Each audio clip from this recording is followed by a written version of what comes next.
Hi, I'm Dave with Louet, and I'm in the Netherlands in the showroom in Haarlem. And we're going to talk today about the David 3, how to adjust the harnesses, the beater height, to get an optimal shed. So the first thing I wanted to mention is you cannot adjust the harnesses correctly unless you have a warp on your loom. And while we're in this position, just get a warp on. Start weaving a little bit because the tie-on rod has to be around the front beam before we can properly adjust things. So don't worry, set things up according to the instructions when you get your loom and do your first assembly, and then get a warp on, get it around to this point, and then you can follow along with the next bunch of steps. Okay. All right, now we're going to talk about the blocking pin and why do you want to use it, what's it for. First I want to point out I am working on an earlier version of the David loom that we had an incorrect position of the holes. That's why you have two holes. This is the correct hole which most of you will have on your loom. So to insert the blocking pin, you see I got my right hand down on the shafts. I'm just going to push them by hand down so that you can see the groove that is inside the cams open up and allow you to push the blocking pin right through to the hole that's on the other side and allows the cams to be blocked. So it's just a case of a little coordination using your hand to take the pressure off, and there is removing and inserting just like that. Okay. Now the reason why you would want to use the blocking pin is twofold. One, it blocks the treadles so that if you're sitting in front of the loom and doing your threading or bringing the threads through the reed, you can rest your feet on the treadles and it's not going to have an adverse effect. Your treadles aren't going to go down. You're not going to be moving the harnesses up and down because the harnesses are blocked. The second reason you might want to use it is to do your tie-ups. When the treadles are blocked or the cams are blocked, the treadles can't move, and it actually takes some pressure off of the treadles and allows you to slip the tie-on cords over the screw heads a little easier than if it's not blocked. So try it out. Personal preference, it's not required. It's really what you would like to do. So give it a try and see if that works for you.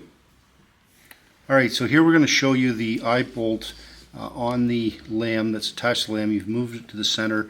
You notice here we've marked a center position, just measuring literally across this crossbar and marking a center position. That makes it easy to make sure that these eye bolts are lined up in the center, and that's very important so that you get an even drawdown when you push the treadle. But to adjust the harness height, this is where you do it. You screw this bolt on top. You turn it counterclockwise to raise it, and that's actually raising a harness, and we'll show you the effect of turning that nut later in a different shot so you can actually watch the harness go up. But if you screw it down, and that's clockwise, then you are lowering a harness. Okay, so that's how you adjust harnesses up or down. And we're going to work on that to show you specifically the adjustments from a different angle. Alright, so here we've put the measuring stick in place. You can see we're at 6 centimeters for the back harness, and I'm going to screw the screw down. You can see that, or screw the nut down so you can see that I'm lowering the harness. And I'll let it come back up and unscrew. So that's how you adjust. Unscrew goes upwards, and screwing the nut deeper on the eye bolt makes it go down. Alright, so here we are in the front of the loom, and we're again still talking about height adjustment on the David 3. You can see here got a tape measure in place. The front shaft needs to be 8 centimeters from the top. Looms that are currently being delivered get a block that comes with it, so you can just put the block in between here rather than having to hold a tape measure. That's very handy actually. And so if your harness is not at 8 centimeters, then you have to adjust the harness up or down the way we described previously in the video. Easier to do this with a friend, as Pam is sitting here holding the tape measure for me, rather than having to do multiple things and you're going up and down, and it's just easier to have somebody to help you with that. Also, you need to remember, make sure your blocking pin is not in place. I've removed it already. That has to be in place, otherwise your harnesses will all actually be level. When the blocking place is in place, all your harnesses are level like this. Next thing you do is you go to the back of the loom, and where we were just a minute ago, and you adjust the back harness to 6 centimeters, okay, which is this spot here. And then after you've got the front and back in place, then you want to adjust all the harnesses in between so they slope evenly from back to front. So you can see that we've already made those adjustments by adjusting the eye bolt and nut on the lambs, and each lamb corresponding to the harness that you want to adjust, and just go through the process and look to see that they are all sloping downwards. It doesn't need to be to the millimeter, just an eyeball version of, is this a gentle slope downwards? That's what you're looking for. Last thing I think we want to talk about is how to make the harness level from left to right, and we'll reposition the camera to show that. Okay, in order to level a harness from left to right, this nut that's in the cam kind of underneath, and it's usually kind of hidden, I'm pointing to it with a screwdriver. It's a machine screw that's in place. You screw it out or in.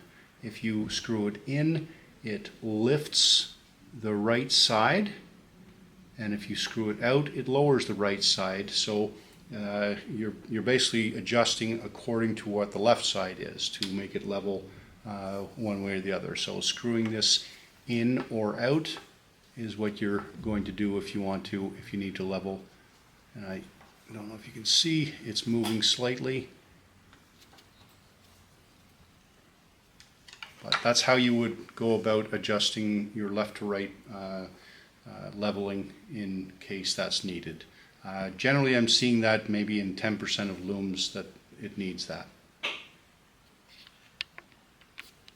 Okay, we're going to start here talking about warp tension and weaving on the David with greater tension or looser tension, and how that can affect your shed.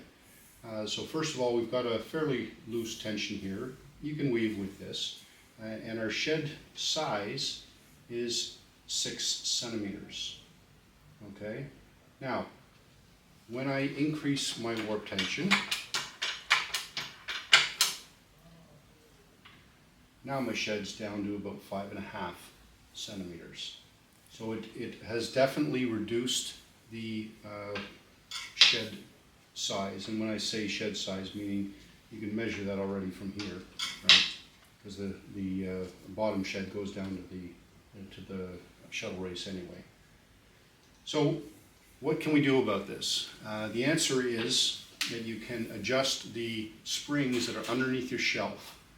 By increasing the tension here, it stretches the warp back up and increases your shed again. So let's zoom in and take a look at how we do that. Okay, so we're looking at the back spring number 8 here. You can see from the factory it comes installed on the last usable eyelet of the Texsolve cord. And we're going to stretch this to the 3rd. So we're counting 1, 2, 3, and I'm going to attach it right here. So you've got a tail, but that's, it's not in the way or anything like that. And you can see that spring is stretched quite a bit. And we're going to do that with each of them, and you'll see what the influence is on the shed.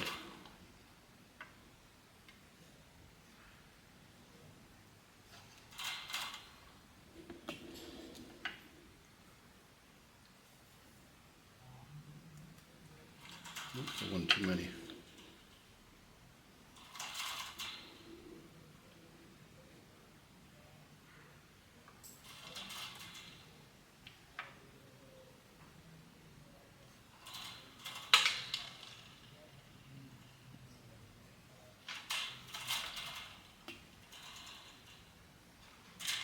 Okay, now let's come around the other side again and look at the shed.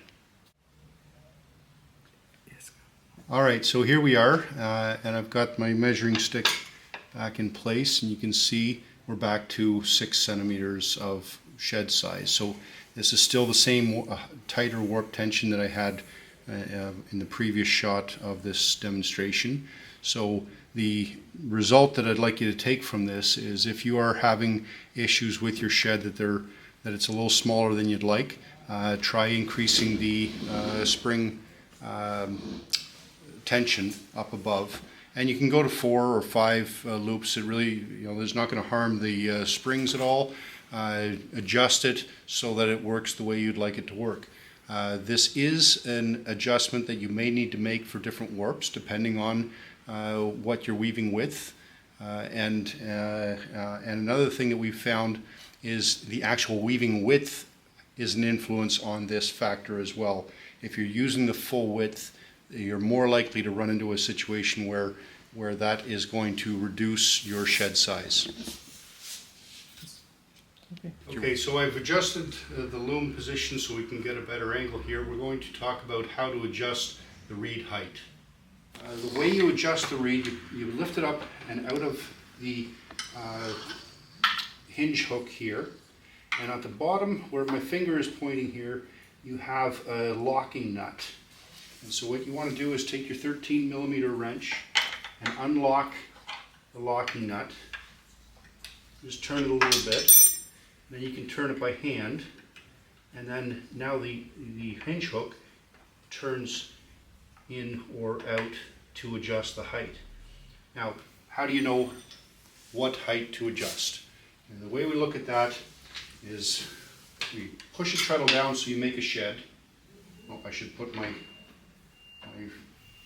reed back in the hinge hook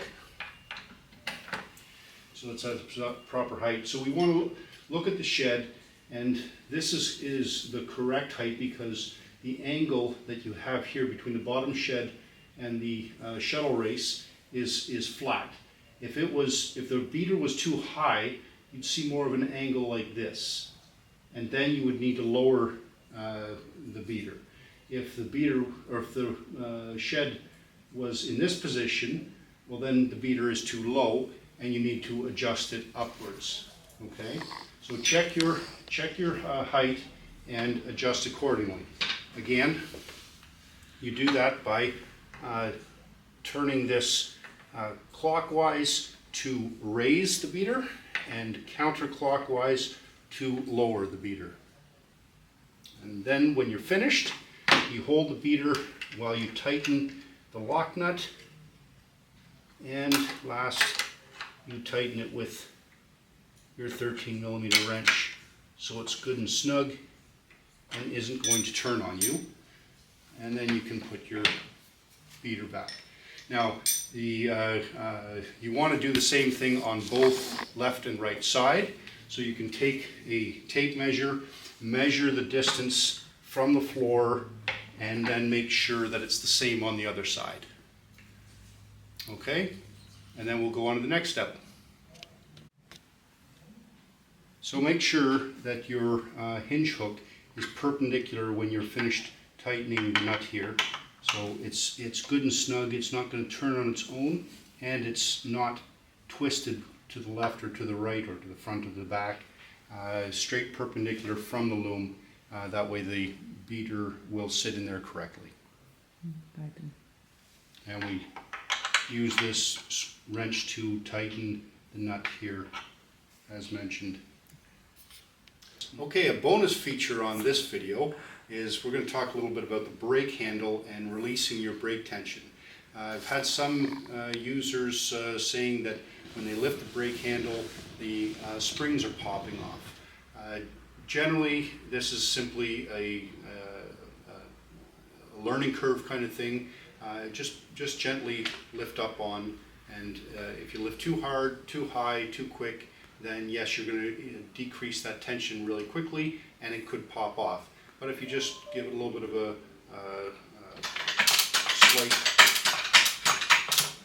slight lift and let it naturally loosen, you can get the same result without losing your springs. Yes. Okay, so I just went through the brake release, and by doing that I've advanced my warp too far. And how do I bring the cloth back, unwind? So there's a pawl in the back here. I'm using my right hand to release that. Then I turn the beam with my hand to reduce or to remove the pawl here, and then lift the brake lever, and you can wind it back till you're comfortable. Flip the pawls back into place and advance your cloth again to where you want it.